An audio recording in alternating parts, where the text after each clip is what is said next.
I remember waking up, lying in a dense forest, looking up at the sky through the tops of the trees, but having no recollection of how I'd gotten there. Within seconds, my brain was overflooded with pain signals, and then everything went dark. I came back in fragments, being dragged out of the woods, paramedics cutting my clothes off in the ambulance, and then waking up in the ICU, having difficulty speaking. At 15, I nearly died in an accident that left me overcoming a speech impediment following traumatic brain injury. I had to have 2 metal plates put in my face and a piece of my jaw removed. But it was the prescription that followed, a little orange bottle of Oxycontin, that quietly charted the course of my life. 3 months later, when my best friend and his mother were tied up and murdered in their home, I turned to those pills in a way that was no longer medicine. Treatment slipped to dependence, and Oxycontin wasn't just about pain relief, it was emotional solace. From that moment on, I began to outsource all discomfort to those pills. And once that relationship took a hold, I'd opened up a door I wouldn't be able to close on my own. Over the course of the next 8 years, I totaled 5 cars and overdosed twice before getting sober at 23. And now, I'm a neuroscientist. And that path, thank you. That path, as unlikely as it seems, was anything but accidental. Toward the end of my using, my life was like a nightmare rerun. Every day I would wake up and swear to myself, I'm not going to get high today. But by the end of the night, I'd be contemplating committing suicide because I just wanted it to stop. And around this time, I remember being told that I might have bipolar disorder.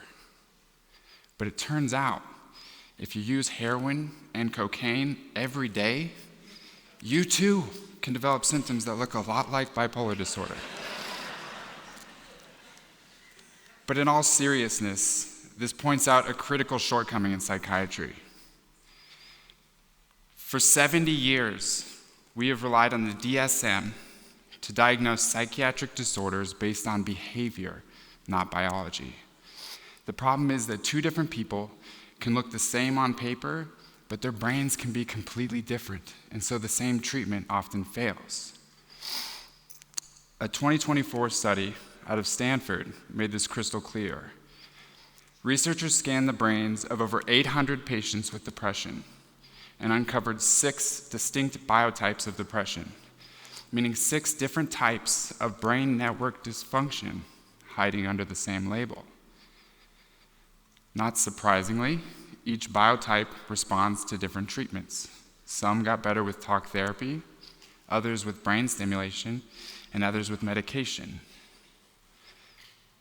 So if the labels can miss the biology, what else might they overlook? I found my answer not in a lab, but in a jail. After I got sober, I spent 5 years building and running a nonprofit, working in the jails with individuals who had stacks of diagnoses.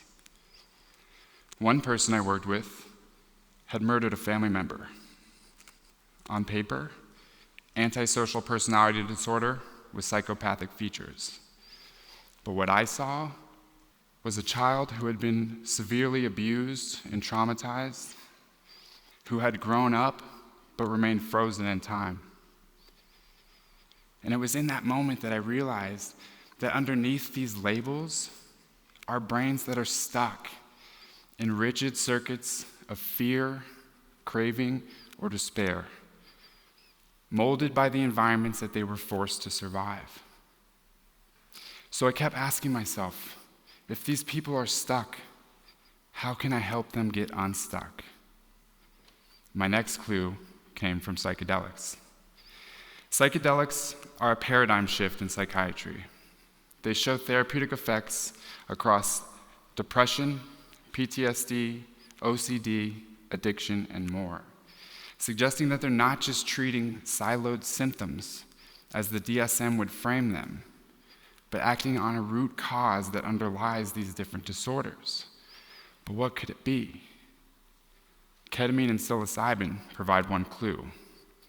Each have a completely distinct mechanism of action, meaning they work on the brain completely differently. Yet they both produce rapid-acting and persistent antidepressant effects. So what do they have in common? They both produce increases in neuroplasticity, or the formation of new connections, in the prefrontal cortex. This boost of plasticity may drive the lasting shifts in brain function. Psilocybin illustrates this by disrupting rigid communication patterns and promoting connections between brain regions that are not normally connected, helping the brain to get unstuck. But here's the catch. Psychedelics can open the door. They can give you a glimpse of what's possible, but they do not walk you through it. Without making drastic changes to the way that you live your life, you're liable to just slip right back into the old circuitry that your brain has spent decades carving. Optimizing mental health is not just about molecules, medication, or even having a mystical experience. It's about what you do next, because that's the only way to truly become unstuck. But it's not just people with addiction or trauma that get stuck. Our brains were never designed for the world that we live in today. Our dopamine systems, tuned for scarce rewards in the wild, now face an endless buffet of processed food, social media notifications, and streaming entertainment. Our stress systems, designed to mobilize against a predator, are now triggered by deadline, debt, and the news cycle, and it never stops. I know something about being stuck. Circumstances had molded my brain in ways that I didn't understand at the time. Early drug exposure had completely hijacked my reward system. Childhood trauma had left my fear circuits stuck on high alert. What saved me was not a diagnosis, or even treatment for that matter. What saved me was my willingness to take the actions I needed to take to rebuild myself from the inside out.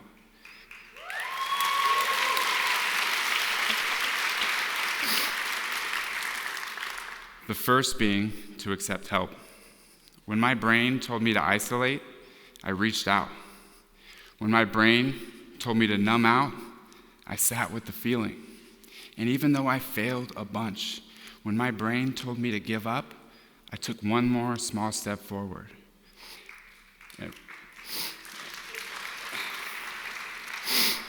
And what I realized is that every time I take one of these contrary actions, I begin to carve out new pathways in my brain. And that's when I first glimpsed this idea that I now call voluntary evolution, a concept born not in the lab, but out of the fight to transform my own life. But the question is, how do you practice this in the moment? And that's why I developed the RISE framework. Now let's take a scenario that we've all experienced. In fact, I experienced it today. Somebody cuts you off in traffic, okay? Reflect. Notice what's happening in your body. Your chest tightens, your jaw clenches, your heart rate spikes. That's your amygdala and hypothalamus activating to prime your body for fight or flight. Next, interrupt. Instead of slamming on the horn, take a deep, intentional breath, and then take a short, stacked breath on top. This little short, stacked breath helps to activate the parasympathetic nervous system, calming the surge. Next, shift. Notice the narrative that your brain is starting to tell you. That person did this on purpose. But you don't know that. You have no idea. They might be rushing to the scene of an emergency, or maybe they didn't even see you, and it was a complete mistake. Finally, engage. Take the contrary action. Slow down, let them in, and whatever you do, don't flip them off. But here's the thing. Every time you practice this, you're not just getting better at driving in traffic. You're starting to carve out new pathways in your brain. This is voluntary evolution in practice. Instead of allowing circumstances to reinforce old maladaptive pathways, we intentionally recruit the prefrontal cortex and choose more adaptive strategies, one action at a time. And with repetition, we begin to change our brains. We increase top-down control, and over time, this mindset becomes more natural. So here's the choice that we're all faced with. We can either let our brains be shaped passively by circumstance, trauma, or a world designed to hijack our wiring, or we can take the reins. Real transformation comes when we practice contrary action, one choice at a time. That's how we don't just heal, we evolve into who we were always capable of becoming. That is voluntary evolution. Thank you.